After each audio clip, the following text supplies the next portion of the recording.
Bueno, y ya, compañeros, está con nosotros el doctor Sosa Llenaro para hablarnos de este tema que ocurría ayer y que no sé si es sorpresa, era algo esperado y él nos va a dar justamente su visión al respecto. Muy buenos días. Un Muy gusto buenos tenerla días, aquí, doctor. Claudia, la audiencia, un placer estar nuevamente en el programa. Bueno, antes que nada, ayer es destituido, para poner en contexto a la gente, quien desde el 2022 estaba ocupando el cargo de embajador de los Estados Unidos en Paraguay. Estamos hablando de Mark Osfield, que vino a imponer una suerte de protagonismo distinto de parte de los Estados Unidos. Es como que se encargó de hacer una bajada de línea muy fuerte en temas muy importantes, ¿verdad? Y que afectaron bastante también la reputación de nuestro país, doctor. ¿Esto fue algo pensado? ¿Fue algo que tenía que ocurrir nada más? ¿O fue algo de sorpresa y es un mensaje directo a la gestión que tuvo Osfield en Paraguay? Yo creo que es un mensaje directo. De hecho, no te olvides que el presidente de la República ya había dicho que el trato era directamente con las autoridades de los Estados Unidos, no de la embajada.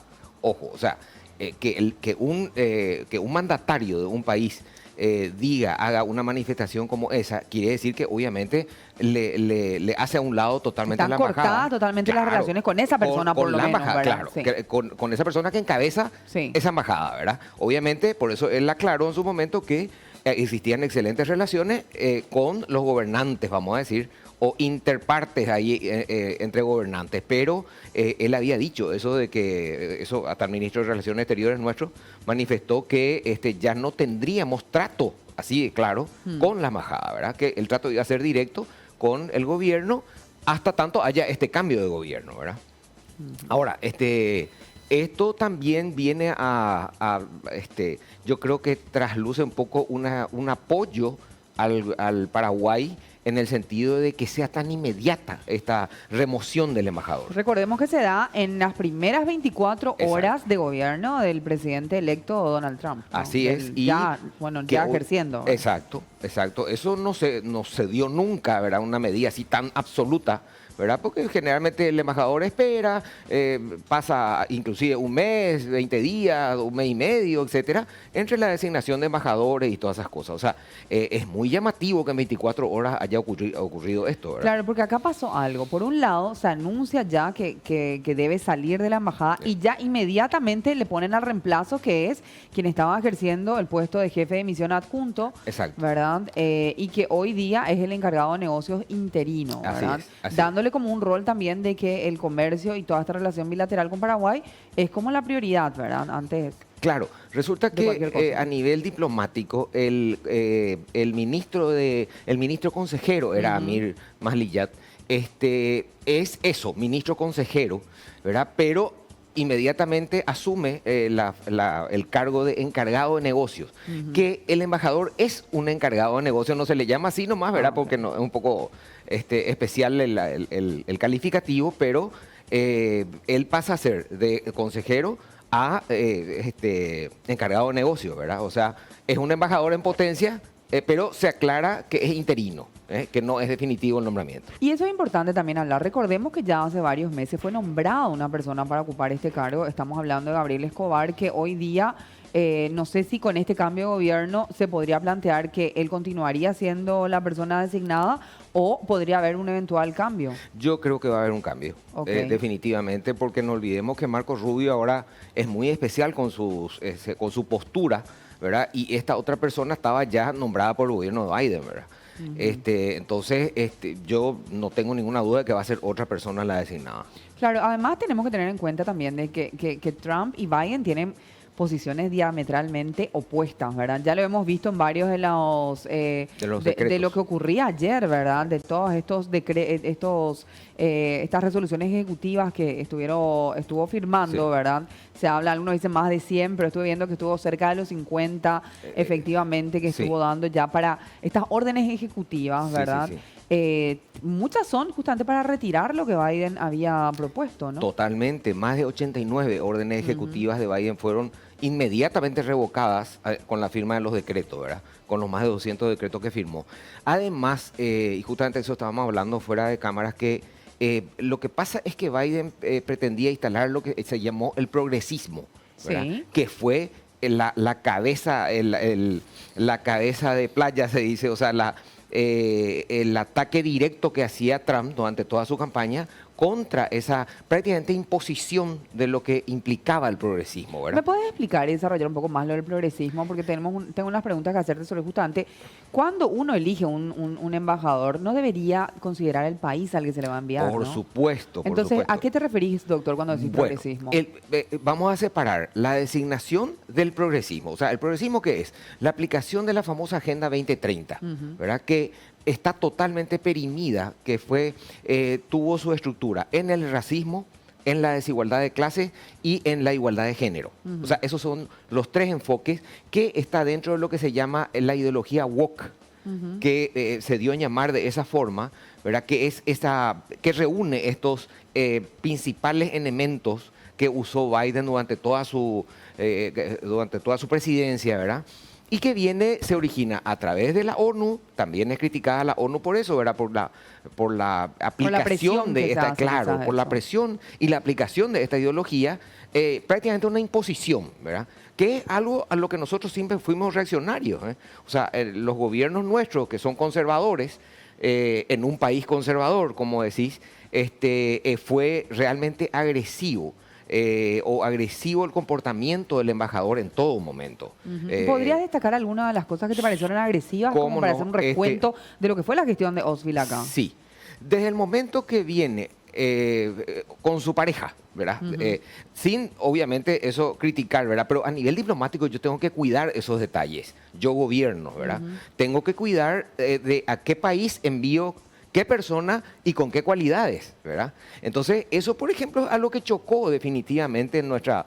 no te olvides que a nivel diplomático el esposo, la esposa acompañan, obviamente, al embajador, ¿verdad? Y eso es algo que chocó, ¿verdad? Por ejemplo, otra cosa, el izamiento de la bandera del orgullo gay, por ejemplo. Eso es una posición que hay que respetar al país donde vos estás. Está bien que en tu país eso se maneje y que ese punto sea normal, ¿verdad?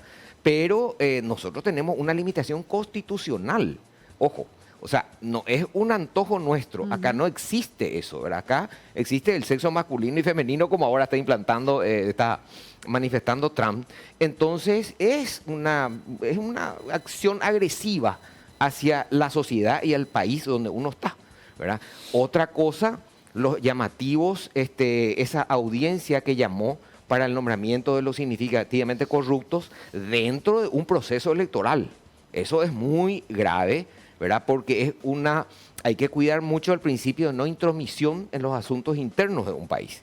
Entonces, si dentro de un proceso electoral yo designo como significativamente corrupto, siguiendo el término de ellos, nada menos a la cabeza al líder máximo del principal partido político en ese momento de gobierno y obviamente por lo que implica el Partido Colorado, ¿verdad?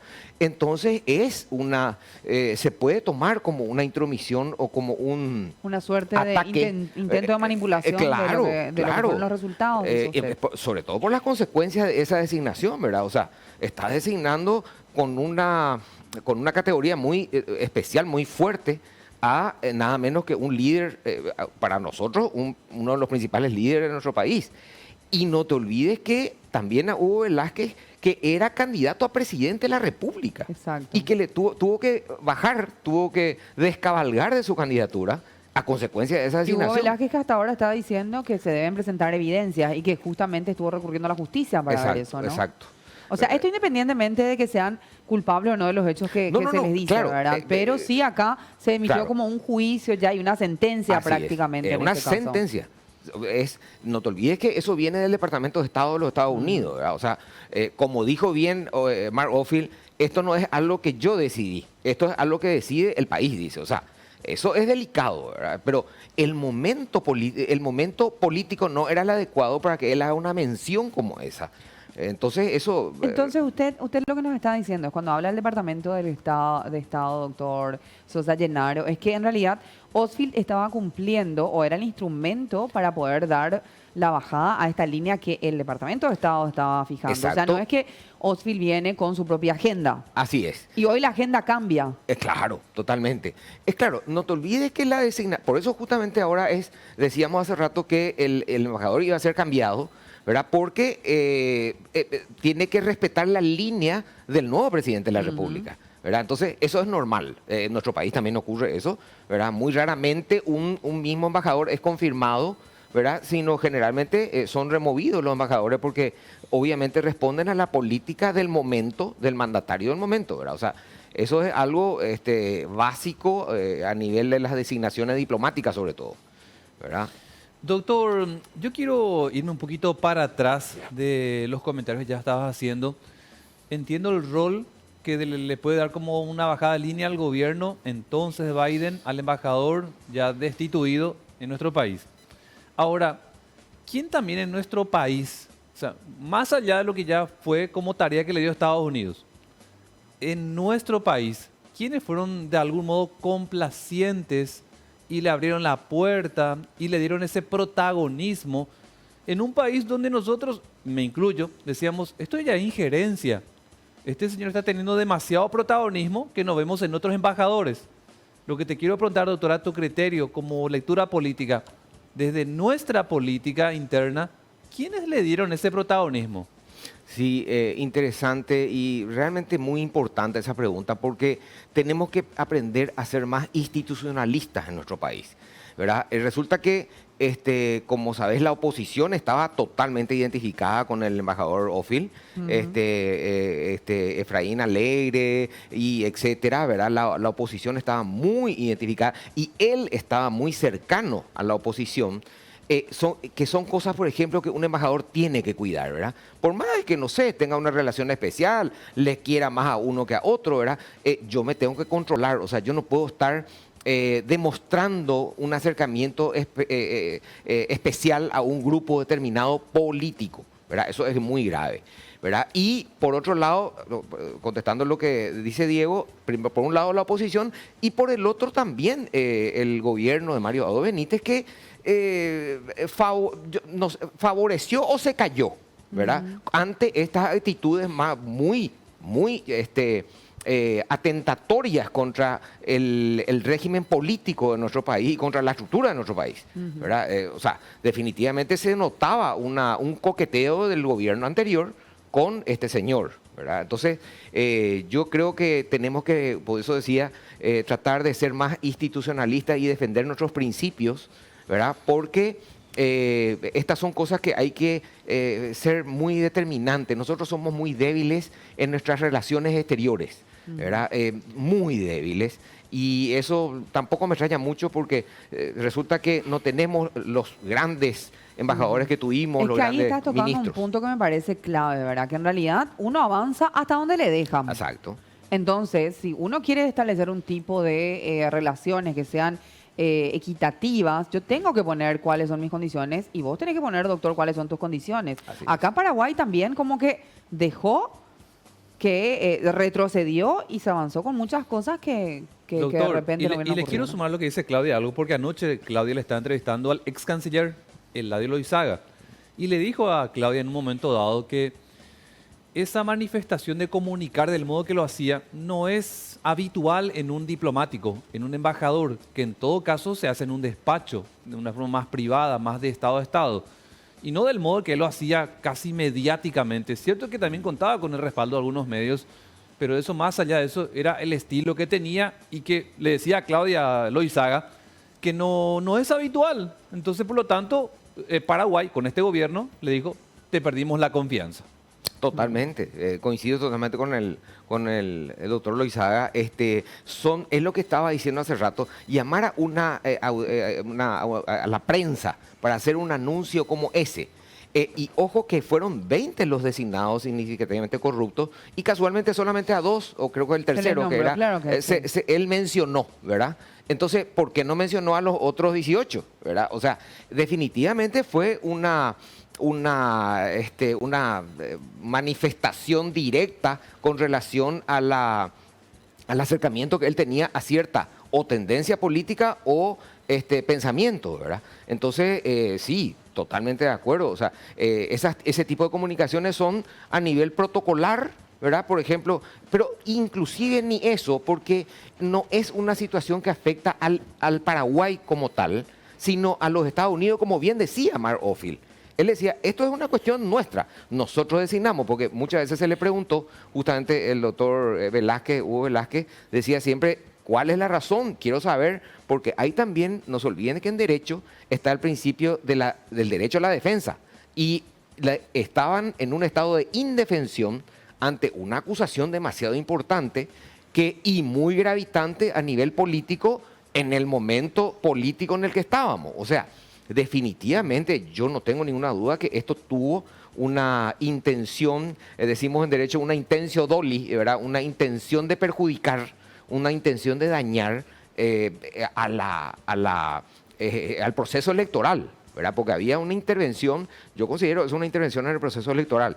Por eso digo que tenemos que ser un poco más firmes nosotros, somos muy pasivos, nos falta más firmeza en nuestros dirigentes a nivel de imponer y hacer respetar nuestra postura, ¿verdad? Bueno, pero eso se dio con la declaración del mismo presidente también, diciendo yo ya acá no hablo. Ahora, con el nuevo. Claro, el sí. anterior no hizo eso, ¿verdad? Entonces, yo estoy un poco observando la actitud del gobierno anterior, ¿verdad? En ese sentido de que no se plantó, como estamos diciendo, de poner las reglas, imponer, porque son reglas de juego esas. O sea, a nivel diplomático eso no es inventado y tampoco es un antojo de un mandatario eso, ¿verdad? Sino es imponer respeto a tu país.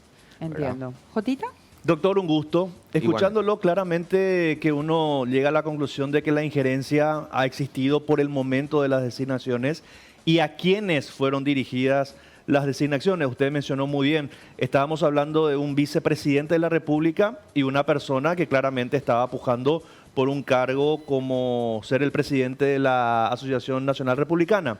Ahora, muchos decían, por ejemplo, y varios medios que también se inclinaban mucho más hacia la oposición que al oficialismo, hablaban de que el embajador era solamente un transmisor de lo que decía el Departamento de Estado de los Estados Unidos. Ahora, esta situación con el nuevo gobierno de Donald Trump, con el cambio de embajador, ¿esto se puede llegar a revertir o la situación es mucho más profunda que solamente el cambio de un embajador? Yo creo que ya se revirtió. O sea, esto es un signo, es como una posición que en este caso sienta el gobierno de los Estados Unidos con relación a su embajador, ¿verdad? O sea, la remoción en menos de 24 horas, prácticamente poco menos de 48 horas realmente, la remoción inmediata así de un embajador, sobre todo en los Estados Unidos, porque hasta nosotros, como digo, solemos tardar 2-3 meses para designar embajador después de un cambio de gobierno, ¿verdad? Porque hay cosas prioritarias, hay cosas demasiado. Y imagínense que en este caso es el secretario de Estado el que hace la remoción, el señor Marco Rubio, que haga inmediatamente, porque yo creo que él se habrá levantado al día siguiente y habrá ordenado esto, ¿verdad? Porque más o menos así fue, ¿verdad? Sí. Claro, ya estaba planificado, ¿no? Es que hoy amanecí y pasa esto. No. Sí. Es bajar línea en un sentido absolutamente contrario a lo que se estaba manejando. De hecho, no se olviden que en consulta el doctor Gustavo Leite había mencionado justamente que los senadores, cuando ellos fueron a visitar Estados Unidos, los senadores, algunos senadores demostraron su sorpresa cuando él le comentó estas cosas, ¿verdad? Y inclusive el secretario de Estado, la semana pasada, había comentado de que las embajadas estaban más o menos haciendo un poco lo que querían, algunas embajadas, así digo directamente, ¿verdad? Y que eso es algo que ellos tienen que cuidar y que tienen que preocuparse más por las embajadas y por el actuar de las embajadas, ¿verdad? O sea, eso ya dijo Marco Rubio la semana pasada. Eso muestra una debilidad del gobierno anterior, doctor, cree usted. Digo esto porque, se ha bajado a un candidato a presidente de la República también. Porque el señor Hugo Velázquez iba a pujar para ser candidato a presidente. Y yo recuerdo que incluso el presidente de la República, Mario Abdo, le dijo, tiene que bajarse, tiene que irse. Ahí aparece Wins. O sea, estamos hablando de un daño colateral muy, muy grande en ese momento. No sé si me explico más o menos y si coincide conmigo. Sí, justamente lo que estábamos diciendo, ¿verdad? O sea, es una intervención directa. Del momento que yo a un candidato tuyo, no sé, es un desprestigio, pero de una consideración importante, ¿verdad? Sí. Porque que nada menos que los Estados Unidos te declare significativamente corrupto, inclusive no te diga por qué, ¿verdad? O sea, definitivamente sos corrupto, absolutamente corrupto, sin ninguna posibilidad duda. de defenderse. Claro, y con la seriedad que se supone que tiene el Departamento de Estado de los Estados Unidos, los Estados Unidos como un estado de primer mundo, que se supone que no se maneja como nosotros porque no le quiero a este, le remuevo porque le saco a este porque no es mi tendencia, etcétera. Como decía Mark Ofield, esto es algo que no es mío. O sea, siempre, él dijo varias veces eso, o sea, porque se le acusó de que más o menos era una toma de decisión de la embajada. Y él dice, no, los Estados Unidos no toman una decisión a nivel de embajada. Yo tengo instrucciones de mi gobierno para tomar esta decisión. Y justamente coincidiendo más contigo, es lo que decíamos también de esa agenda progresista que impuso Biden, ¿verdad? Y contra la que luchó totalmente Trump. Y ahí volvemos a esa, porque Trump trajo, eso es muy importante, a la discusión a nivel político internacional de la soberanía contra el globalismo. ¿Verdad? Eso es muy importante. Yo creo que eso nosotros tenemos que rescatar a nivel de, como ciencia política, inclusive en nuestro país, defender un poco más lo nuestro, ¿verdad? Porque esto recuerden ustedes que todo es globalizado, en un mundo globalizado. Ahí es donde entran las cuestiones de género, las cuestiones de racismo. Por ejemplo, uno de los decretos que firmó ahora Trump, ahora entre los 200, es el tema de la libertad total en las manifestaciones de uno. Vos ya tenías que cuidarte qué decir, qué hablar, qué temas tocar a nivel prensa, por ejemplo, y eso es una restricción a los medios de prensa, ¿verdad? Ustedes que conocen mejor que yo lo que es el principio de la libertad de prensa, estaba cercenado en los Estados Unidos porque existían estas limitaciones con relación a la raza, el sexo, etcétera. O sea, era una agenda impuesta a nivel mundial. Vos sabés que sobre ¿verdad? eso, doctor, conozco un catedrático español, ¿verdad? Que siempre nos menciona eso, que antes las cosas se solucionaban o se entendían hablando. Y lo que pasa con todo este tipo de medidas es que finalmente la gente se tiene que callar y queda mal de que opines o que pienses diferente. Y es como ahí entra algo así, hay una imposición, ¿verdad? Y esa imposición está mal. Yo creo que no está mal debatir todos los temas o que se consideren o que sean visibilizados, pero el hecho de querer imponerlos como algo que es de la mayoría, ¿verdad? Porque yo creo en la democracia, ¿verdad? Entonces es como que entiendo muy bien lo de la discriminación positiva, estoy a favor también cuando sea necesaria, pero no está mal imponer que me quieran imponer un pensamiento que no es el mío. Así como está mal que yo quiera imponer solamente el mío, ¿verdad? ¿Qué es lo que pretende esa tendencia? Fíjate, tocaste un punto muy interesante. O sea, como estás diciendo, yo no tengo que imponer mis ideas a nadie. Yo tengo que expresar mis ideas y de acuerdo a eso ustedes están de acuerdo o no conmigo, Claro. ¿verdad? O sea, ese tendría que ser la dialéctica, o sea, la discusión, ¿verdad? Pero no una imposición a nivel de decretos. Ojo, lo que ellos le llaman órdenes ejecutivas, fue una orden ejecutiva que ahora fue revocada por el gobierno de Trump. Ojo con eso, o sea, que yo presidente de la República, dicte un decreto por el cual determine qué es lo que ustedes tienen que hablar y qué no, eso es grave. Y a ese extremo estábamos llegando. O sea, realmente yo creo que esta designación de Trump viene y se van a dar cuenta ustedes a nivel prensa, por ejemplo, cómo va a cambiar la cosa. O sea, estaba sesgada la prensa y las relaciones inclusive internacionales.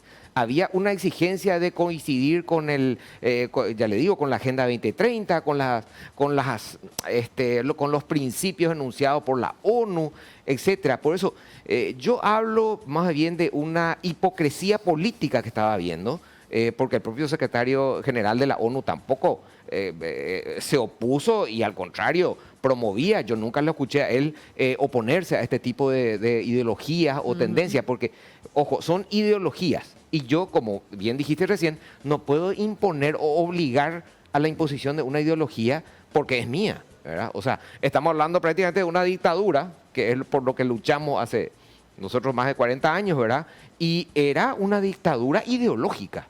El progresismo impuesto por el gobierno de Biden, la ONU, también, en coincidencia, era una ideología dictatorial más o menos, ¿verdad?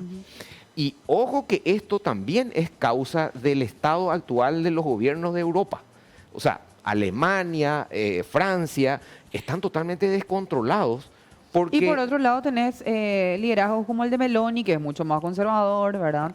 Que viene con una postura mucho más clara y sobre lo que son quizás los principios tradicionales de Italia, ¿verdad? Y eso se está dando en varios países.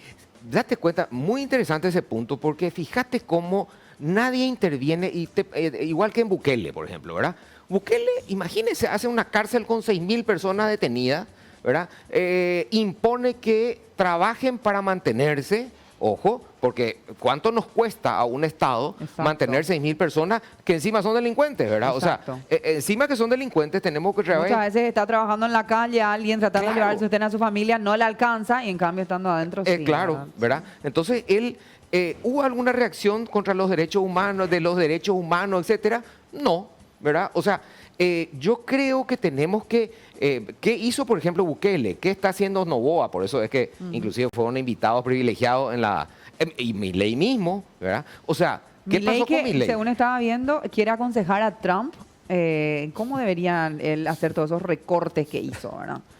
Que está dispuesto, eso dice la BBC hoy, que él está dispuesto a mostrarle a Trump y a Elon Musk cómo hacer esos recortes y esos gastos que involucran, ¿verdad?, al gobierno federal y cómo hacer más eficiente el gobierno. Claro, porque fíjense que todos esperábamos, por ejemplo, yo sinceramente a Milei no le daba 3 meses de gobierno por las ideas que tiene, ¿verdad? Que estoy de acuerdo, ojo, coincido totalmente, pero no le daba 3 meses en la Argentina.